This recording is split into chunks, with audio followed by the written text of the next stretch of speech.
Hey there everyone, Jeff, your tabletop technician here, continuing Jeff Week on the Dice Tower during Dice Tower East and filming here from the Tordy cabin in the Shenandoah Valley of Virginia. I'm on to the next 10, starting with number 50. Let's go ahead and get to it.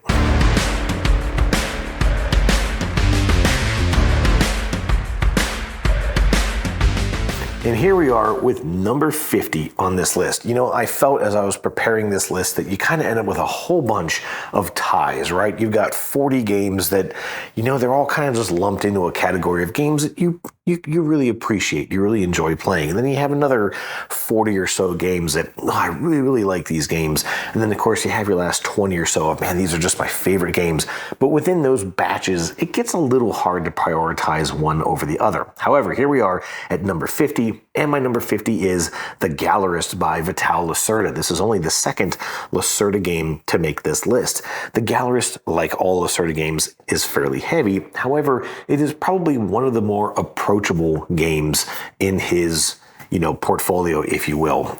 This is a game where you're trying to manage an art museum, you're trying to get patrons to come into your museum, you're trying to work with various artists to get sculptures or paintings or other types of art on display. You're trying to raise the value of those artists, kind of help them become more renowned, to raise the value of that art, to then hopefully sell off some of that art, even making international orders or fulfilling international orders, to, of course, make some money. And there's obviously a lot more there to it than that, but for the sake of this quick list, that's just kind of a quick overview of the game. I like this one a good bit because, at its core, it's a very, very simple worker placement game. You have just a couple of places that you're going to trigger off various actions, doing any of those number of things I just mentioned. But obviously, again, there's a lot of interconnecting parts. There's a lot of things to consider. I also really like this game on the solo aspect because I think of all the Lacerda games, at least that I have played, which is most of them, it's probably the most approachable from a solo aspect. Also, I really like the fact that as far as a solo game goes, you've got a fairly simple list of requirements to meet to win the game, but then you can push for better levels of victory by accomplishing other objectives. It's not necessarily, you don't have to play the game differently necessarily, but it's just how well you do sort of establishes the tier of success that you reached with your playthrough. And that is why The Gallerist makes my number 50 on this list.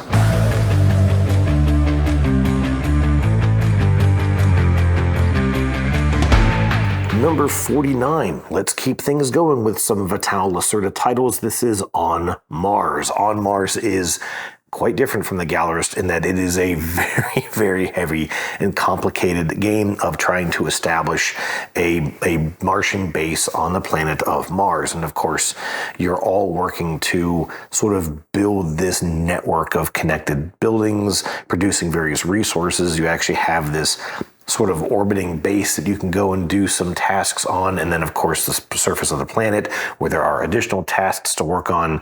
You've got various scientific projects you're working towards, research projects you're working towards. The executive action, which is a big aspect of a lot of Lacerda's games, is very crucial here in this game. There's a lot of things that you can sort of trigger off. As I kind of talked about with the Weather Machine game, you can kind of set yourself up in a way that you can almost take an entire extra action on your turn, and setting yourself up to make those moves is very key. And again, it's one of those games where it makes you feel really clever when you can pull those things off.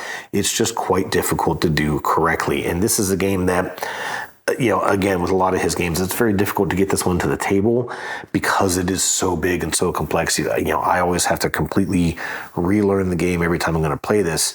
And as a result, it's just not a game that I'm very good at, but I have always enjoyed the systems of this particular game. I, of course, love the theme, being a big fan of space games. This is already the 6th space game on this list, and definitely one of my favorite Lacerda games, On Mars, my number 49.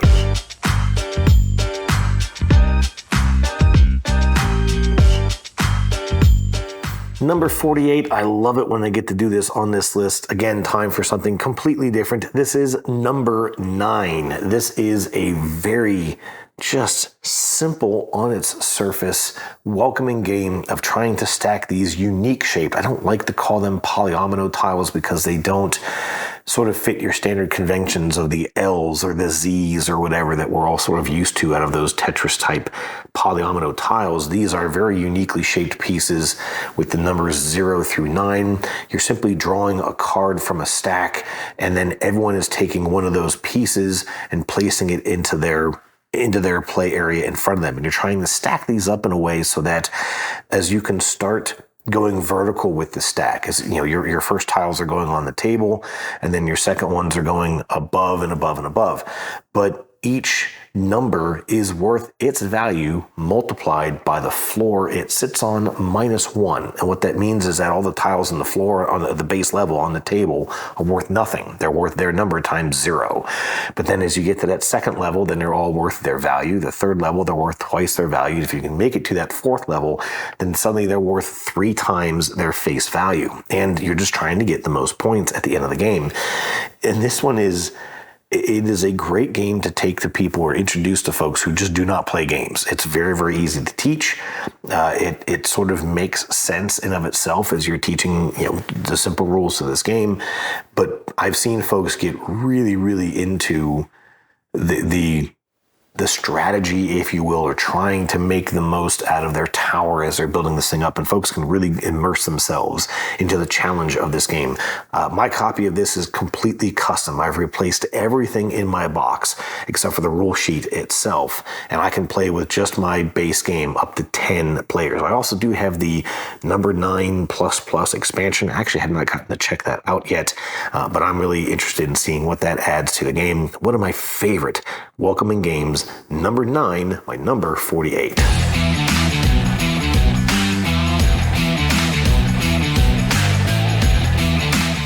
My number 47 is a game that just came out of the blue for me. I was introduced to this at a simple game night in the Richmond area maybe about 2 years ago, and just absolutely fell in love with this game. This is Champions of Midgard by Gray Fox Games. This is...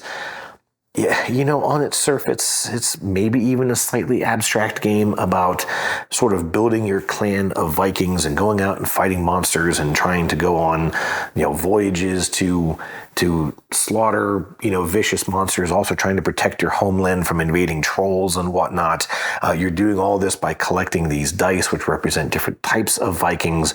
And then in those battles, which trigger at the end of each round, you're rolling those dice to see how many hits you get, maybe how many Vikings you might lose in the process, and all of this trying to collect points from the, sort of prestige of taking out these various monsters. And I tell you, the first time I played this, I had recently played the game of Raiders, one of the Garfield games, and to me, this just knocked Raiders completely out of the park. They're different games, but they do have that similar idea of, going and sort of attacking distant lands and trying to sort of build yourself up and, get that prestige from attacking distant lands, right? But I felt that in actuality, Champions of Midgard seemed a lot more thematic to me. It seemed to make a lot more sense as I was trying to get food to send these Vikings on their voyages. I was trying to maybe upgrade my ships to be able to do more on those distant trips.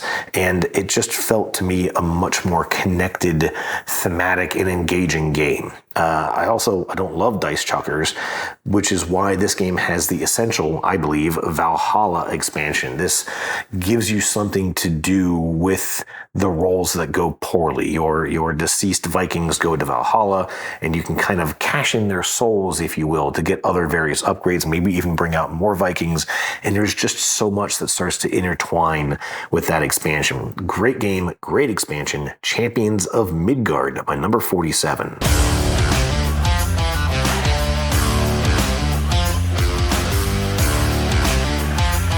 Number 46 is a game I reviewed here on the Dice Tower channel. This is Hibachi, and it's almost a difficult game to describe because all you're doing in Hibachi is sort of lobbing poker chips onto a large board, trying to hit various targets. And in this case, those targets give you the opportunity to buy or sell ingredients to then try and complete various hibachi recipes. And this is a simple race to try and complete a certain number of recipes before anyone else does.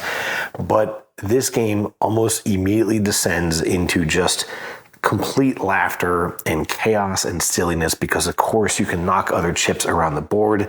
There is nothing better in this game than someone going, all right, watch this, here I go. And they chuck a chip and just completely whiff, right? Either just come nowhere near the board or they bounce and deflect right off of it and end up with completely nothing. It's as silly as an amateur game of crokinole. And I have had so much fun playing this. I have introduced this to a wide variety of people. I even played this once with one of the directors of the company that I work for, and even he had a complete blast playing this. Just a phenomenal game that really, I think, belies the appearance of it, just belies what really lies beneath the surface of this silly and fun game. Hibachi, my number 46.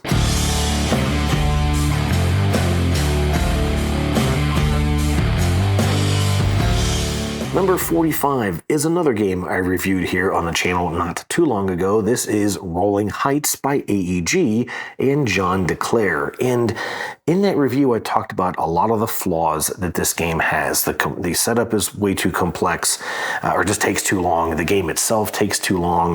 The boards are kind of wonky and they don't necessarily stay together the way you'd like them to. The ending is a little maybe confusing with how you're sort of triggering the end game and how you resolve the last few actions. However, every time I have played this, I have had a lot of fun, and I have watched other people have a lot of fun with it. It can be a bit polarizing, especially if the game is not going well for you. If you're rolling these meeples and they just continue to lay down on you, or just not provide their better actions, it can be a little frustrating. But I've still seen folks enjoy the core systems, and I really like the way that this game pulls you in a bunch of different directions. You've got objectives that you're working towards, sort of overall. You've got your own private objectives. You've got obviously just points you're trying to get. You're trying to trigger off some special effects, maybe of some certain buildings. There's just so much going on. There's so many things that you're trying to do that it creates this unique stress that you see out of a lot of sort of city building games. And I got so many things I need to get done, and I really hope these guys go, and work their hardest. Oh, geez, no, everyone's laying down the job again. So I've had a lot of fun with this. It is also, as I've said, it just has this beautiful table presence at the end with all these skyscrapers and these colorful buildings all over the map. A game that I have certainly enjoyed despite a couple of its shortcomings. Rolling Heights, my number 45.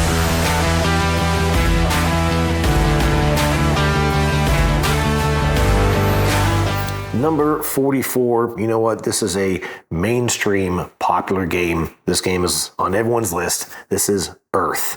Earth, of course, is a very, very popular nature game. Only the second nature game so far on this list. When it first came out, I was kind of ho-hum on it, and I still think it's a good game. I don't think it is the best game ever. I wish it had a little more table presence out of just the art on the cards can tend to just be a lot of green. It's just a lot of plants and leaves and sort of simple looking stuff. However, I do really like the engine that you can build in this game. It is very dependent upon the cards that you get and how you get them. I'm looking forward to seeing what the expansion adds to this. Hopefully adding, from what I understand, some additional flexibility to be able to go and get some of the cards that you really need to try and trigger off some of the effects that you are working towards in your tableau. I really like Earth from the solo play aspect. The way that the Gaia character that you play against functions means that you can kind of manipulate the game in a way that keeps that AI character from taking off. But then, of course, you may not be taking the actions that you really want to take. And so you have to really think about what are you building, but then also what are you allowing the AI faction to get done. And that's the part of the game that I have certainly enjoyed the most out of Earth, my number 44.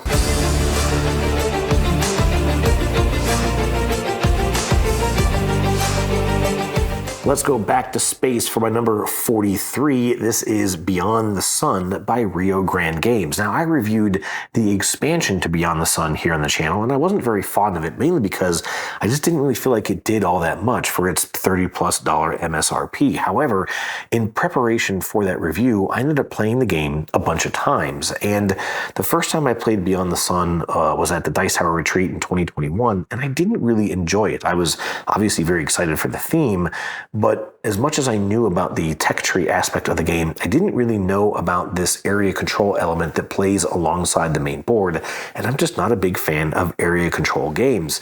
And so that whole aspect of it just didn't sit well with me, and I ended up not really enjoying the game. But the more and more and more that I've played this, the more that I've kind of begun to understand some of these different technologies and how they interact with each other, even though I don't really believe this is a tech tree game, because you're not improving upon text, you're just adding more actions that you can take as you continue to research the different tiers of this game. However, as I said, I began to understand it a lot better. It began to click with me much more, and I have found ways that I can work with that area control element while actually focusing a bit more on the technology aspect and unlocking these actions for this sort of core worker placement element of the game. And so I started to have a lot of fun with it, and I've certainly enjoyed it more and more with each play. I think several months ago I would not have made this list at all, and now it is number 43 on the list, Beyond the Sun.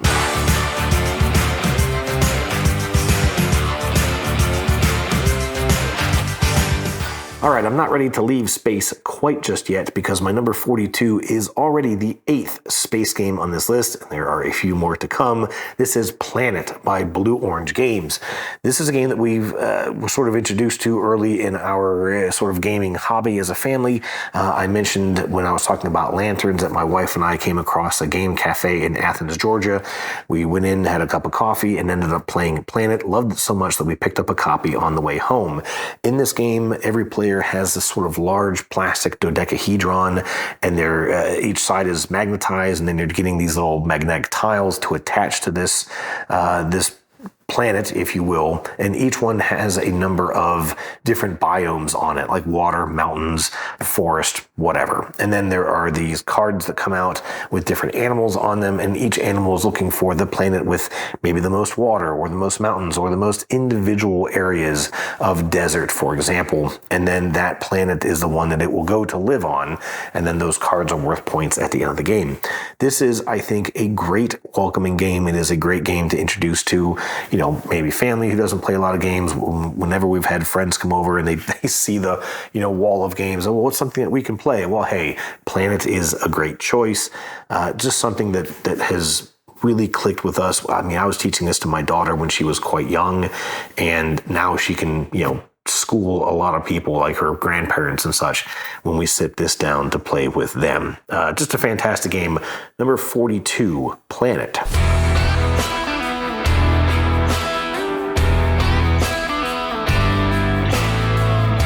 And here we are already at the end of this list. My number 41 is Three Ring Circus by Devere. Now, Devere has been in this bit of a renaissance lately with a ton of games released over the past year. I really haven't enjoyed most of them. I found them to just be far too abstract for my taste, and I'm thinking Lacrimosa, White Castle, Bamboo. But this one I have enjoyed because I do feel like there is a neat engine building element to it, and while you certainly don't feel like you are performing in a circus, I think it would be kind of difficult to do a trapeze act in a card game.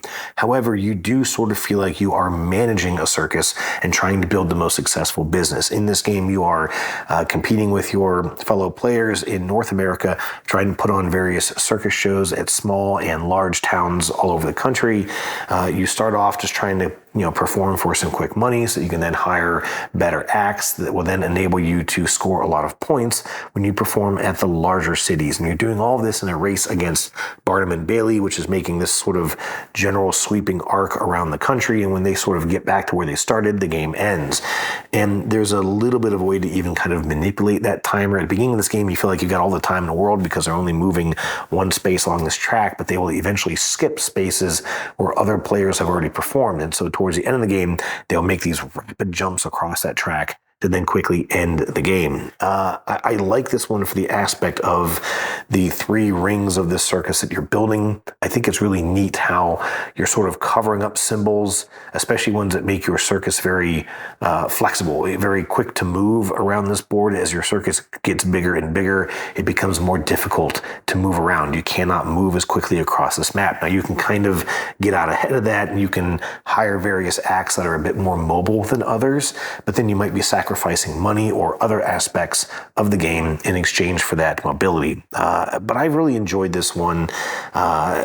just a good puzzle, a good engine builder. 3-ring Circus, my number 41. And that ends this list. We've got 40 more games left to go. Can't wait to share them with you, and I'll see you soon. Cheers.